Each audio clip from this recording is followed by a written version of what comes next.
hawak ng kamay.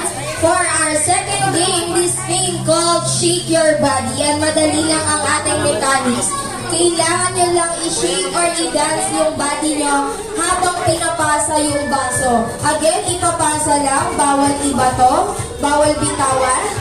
Ipapasa lang sa katabi. At kapag nag-stop ang music, kung sino ang may hawak ng baso, siya ang matatalo. Again, kids, all you have to do is dance or shake your body while passing the cup. And when the music stops and you are holding the cup, you will be eliminated to our game. Kaya kids, be ready and shake your body, dance.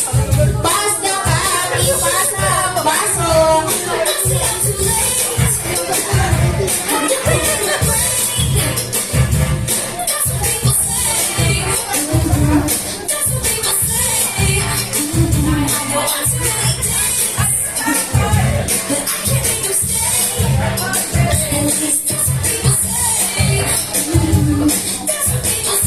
Go, shake your body, dance. Pass the cup, ipasa ang baso.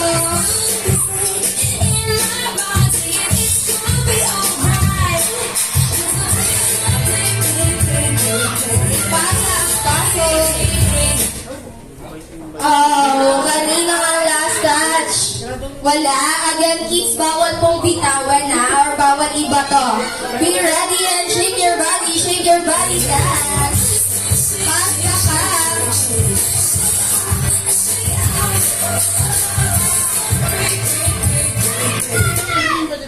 Oh, sino ang may mahawak?